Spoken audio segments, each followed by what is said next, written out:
4 కోట్ల మంది తెలంగాణ ప్రజలకి ఈనాడు కాంగ్రెస్ పార్టీ అధికారంలోకి వచ్చిన తర్వాత ఎన్నికల సమయంలో ఇచ్చినటువంటి 6 గ్యారెంటీల మీద అలాగే తెలంగాణలో ఉన్నటువంటి మీకున్నటువంటి సమస్యల కోసం ఎవరైనా సరే ఏ సమస్య ఉన్నా కూడా మరి ఈరోజు ప్రజా దర్బార్ నిర్వహిస్తోంది కాంగ్రెస్ పార్టీ.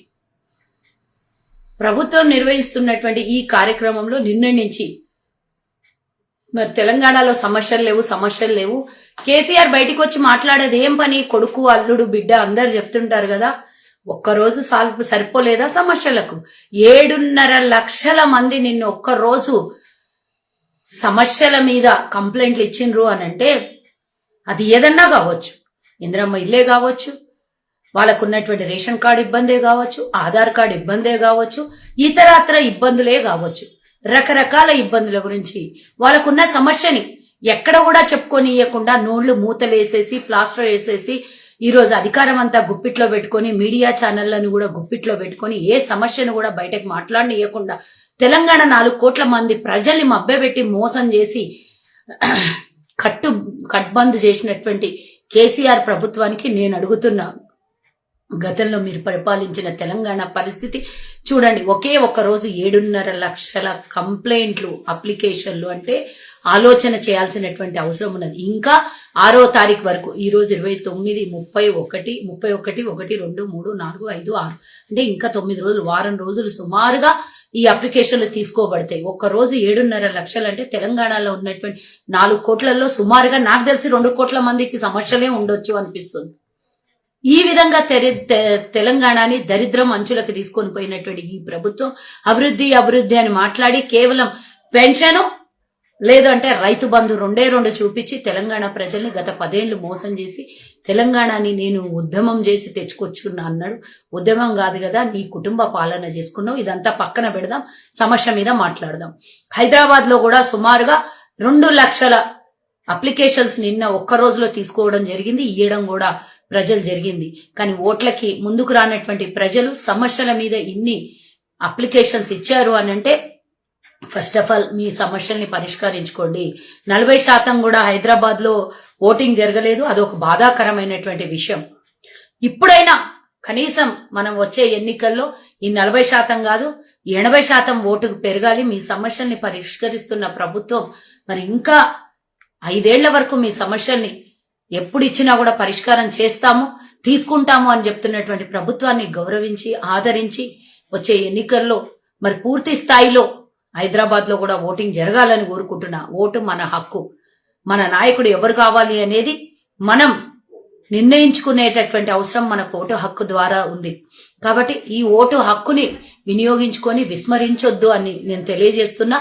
ఈ అప్లికేషన్ లో నిన్న 6 గ్యారంటీ పథకాలతో పాటు తెలంగాణలో కొత్త రేషన్ కార్డుల గురించి కూడా అప్లికేషన్స్, ఇతరత్ర సమస్యల మీద ఏదైతే తీసుకుంటున్నామో నిన్న కొన్ని చోట్ల సమస్యలు ప్రజలు అంటే ఫేస్ చేయాల్సి వచ్చింది. అవి ఏంటంటే ₹1 జిరాక్స్ కాగితానికి మీ సేవలను ఇంకెక్కడో పోతే ₹50 కలెక్షన్ చేస్తున్నారు. ఆల్రెడీ కలెక్టర్లు గాని అధికారులు గాని ఇన్స్ట్రక్షన్స్ ఇవ్వడం జరిగింది. ఎవ్వరికి కూడా మీరు ₹1 జిరాక్స్ కి ₹1, ₹2 ఇవ్వండి కానీ ₹50 ఎవడైనా వసూలు చేస్తే వాళ్ళ మీద డైరెక్ట్ గా కంప్లైంట్ ఇవ్వండి. ఎవరైనా మీ సేవ గాని జిరాక్స్ సెంటర్లు గాని ఎవరైనా ఈ విధంగా అన్యాయంగా పేదల దగ్గర వసూళ్లు చేస్తే గనక ఊరుకునేది లేదు. మీకు డెఫినెట్ గా మీ సేవ ఉంటే మీ సేవ మీద యాక్షన్ తీసుకోబడుతుంది, లేదా మీరు ఇబ్బంది పెడితే గనక దీని మీద కేసులు కూడా నమోదు చేయాల్సి వస్తుంది అనేది గుర్తుంచుకోండి. ఎవ్వరు కూడా ప్రజలారా ఎవ్వరు కూడా మీరు ₹50 ఇచ్చి అప్లికేషన్ తీసుకోవాల్సినటువంటి అవసరం లేదు. అది కూడా కలర్ జిరాక్స్ అవసరం లేదు. బ్లాక్ అండ్ వైట్ జిరాక్స్ అయినా ₹1, వెనక ముందు ఉంటే ₹2, అంతకు మించి మా అయితే ₹4. కానీ మీరు అంతకు మించి ఎవరికి కూడా డబ్బులు ఇవ్వకండి. మా వాళ్లే నిన్న ఫేస్ చేసినటువంటి విధానాన్ని చూసి ఇక్కడ ప్రతి చోట కూడా ఎక్కువగా అధికంగా జిరాక్సులు తీసి పెట్టడం జరుగుతోంది. కాబట్టి మేము అందిస్తున్నటువంటి ఈ సౌకర్యము మీరు వినియోగించుకోండి, అసౌకర్యానికి గురి అవ్వద్దు అని తెలియజేస్తున్నాం. దీని మీద కొంతమందికి ఇంకా అపోహలున్నాయి. మేము ఈ అప్లికేషన్లు ఫిలప్ చేయాలి అని అంటే మాకు birth certificate, marriage certificate, cost certificate, income certificate అవన్నీ తేవాలి. ఇవన్నీ ఎక్కడి నుంచి వస్తాయి ఇప్పుడు ఇమీడియట్ గాని? చాలా మంది బాధపడుతున్నారని కొంతమంది నాకు ఫోన్లు చేసి అడిగారు. కాబట్టి ఇవన్నీ కూడా అవసరం లేదు. కేవలం మీ అడ్రస్ మీకుంటే గనక, ఒకవేళ మీటర్ ఉంటే ఎలక్ట్రిసిటీ మీటర్ నంబరు, లేదా మీకు సొంత ఇల్లు ఉంటే సొంత ఇల్లు, లేదా మీరు ఏ దానికోసం అప్లికేషన్ పెట్టుకుంటున్నారో దాన్ని వివరంగా రాసి మీ అడ్రస్ రాస్తే సరిపోతుంది. కానీ మిమ్మల్ని ఎవరైనా మబ్బె పెడుతుంటే దాన్ని ఎవ్వరు కూడా మీరు భ్రమలో పడి మబ్బె పెడుతున్న వాళ్ళు మబ్బలో పడకండి. ఇది క్లియర్ గా ఉంది. మా ప్రభుత్వం క్లియర్ గా చెప్తోంది.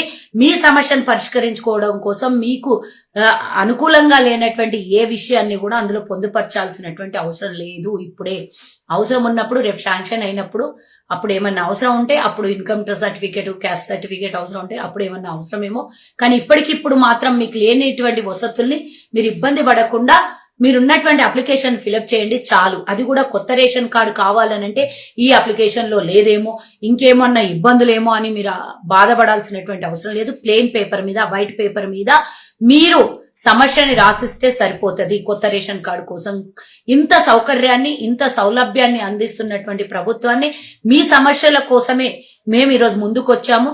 గతంలో ఎన్నడూ లేనటువంటి ఈ సమస్యలు కనబడుతున్నాయి కాబట్టి ఈ సమస్యల్ని ముందుగా పరిష్కరించాలి. కాబట్టి మీరు ఏ రూపంలో ఇచ్చినా కూడా, వైట్ పేపర్ మీద రాసిచ్చినా కూడా తీసుకోవడానికి రెడీగా ఉంది. అది కూడా రేషన్ కార్డు కోసం. కాబట్టి నిరంతరం జరిగే ప్రక్రియ. ఇప్పుడు బల్క్ లో మేము ఎందుకు తీసుకుంటున్నామంటే మీకు ఇమీడియట్ గా కొన్ని పథకాలని అందించాల్సినటువంటి అవసరం ఉన్నది. కాబట్టి ఇమీడియట్ గా ఈ ప్రక్రియను మొదలుపెట్టింది ప్రభుత్వం. దీంట్లో ఎలాంటి అపోహలు, అనుమానాలు అక్కర్లేదు ఎవరికి కూడా. మీకు ఎంత అనుకూలంగా ఉంటే అంతనే ఫామ్ ఫిలప్ చేయండి. అడ్రస్, మీ ఫోన్ నంబర్ మాత్రం జత చేస్తే మీ ఫోన్ నంబర్ కి మెసేజ్ వస్తుంది. ఇవి మాత్రం జాగ్రత్తగా ఫిల్ చేయండి. లేదు అనంటే మా వాళ్ళు అక్కడ వాలంటరీగా పనిచేస్తున్నటువంటి వాళ్ళు ఫిల్ చేస్తారు. మీరు డీటెయిల్స్ ఇస్తే చాలు. ఎలాంటి ఇబ్బంది పడాల్సినటువంటి అవసరం లేదు. ఇంకా వారం రోజుల ప్రక్రియ కంటిన్యూగా పెద్ద ఎత్తున నడుస్తోంది. ఇప్పుడే చూసినాం మనం ప్రగతి భవన్ దగ్గర, ప్రజాభవన్ దగ్గర వేలాది మంది మళ్ళీ అప్లికేషన్లు దాఖలు చేయడానికి వచ్చారు. అంటే సమస్యలు ఎన్ని ఉన్నాయో ఒక్కసారి ఈ గత ప్రభుత్వాన్ని గుర్తు చేస్తున్నా నేను. ఏ సమస్యలు లేవు. మేము చాలా ఆహ్లాదకరంగా రాష్ట్రాన్ని నడిపించినాం, అభివృద్ధి పదంగా నడిపించినాం, ధనిక రాష్ట్రం చేసినాం అంటున్నారు. ధనిక రాష్ట్రం కాదు, దరిద్రానికి అంచుల్లో తీసుకుపోయినారు. ఇన్ని ప్రాబ్లమ్స్ ఉన్నా కూడా లేవు అని చెప్పినటువంటి మీరు, మేమక్కర్లేదు, రేపు పబ్లిక్ డొమైన్ లో పెట్టేటటువంటి సమస్యలు ఇవన్నీ కూడా రేపు పొద్దున వస్తాయి కావాలో అవన్నీ చూసుకొని మీరు చేసినటువంటి పరిపాలన ఎంత దరిద్రంగా ఉందో ఒక్కసారి ఆలోచించుకోవాలి.